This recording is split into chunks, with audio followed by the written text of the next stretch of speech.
Nay, kamusta ka na po dyan, Nay? Ako ngayon ay nakapag-aral na sa isang sikat na universidad doon sa Manila. Ako ay makapagtapos ngayon sa kursong medisina. At ako ay may kasintahan na ang pangalan ay si Yuli. At may nais sana akong ipakilala sa inyo, Nay, ng aking kasintahan na si Yuli. Siya ay napakaganda at napakabait na dalaga. At siya na ang babaeng nais kong makasama hanggang sa aking pagtanda. Siya na po ang babaeng aking papakasalan.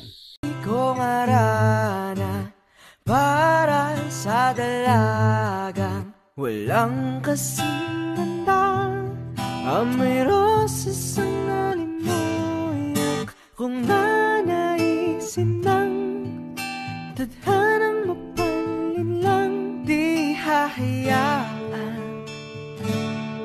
mawala pa itong liham na umaasang mata.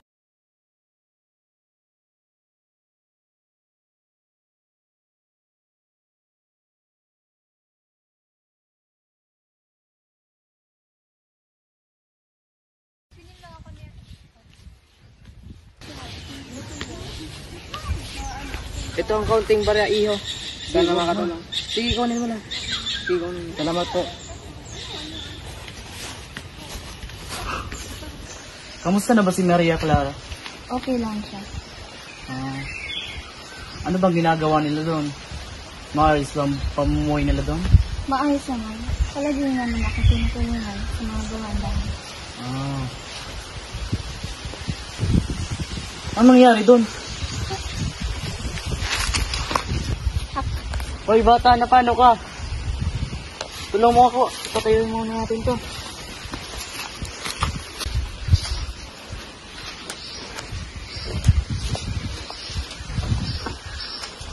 Hoy,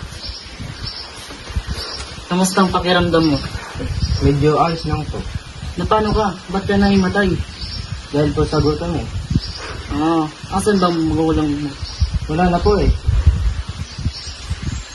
Kung gusto mo, dito ka naman ang tumulong sa amin. Di, wag na po. Nakakaaya naman sa inyo. Hindi, okay lang. Sige po.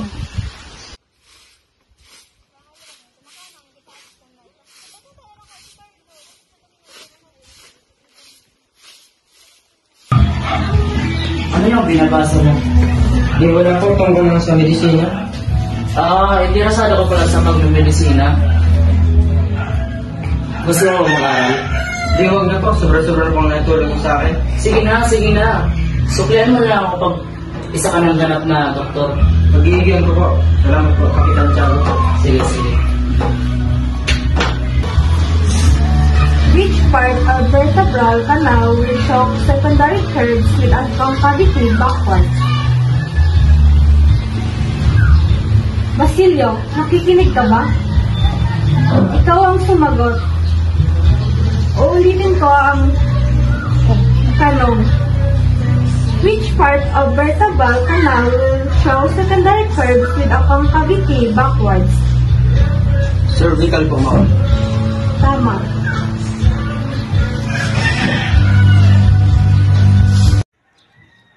Habang nag-aaral pa, ay nagsimula na si Basilio sa paggagamot upang makatulong sa pagtustos sa kanyang pag-aaral.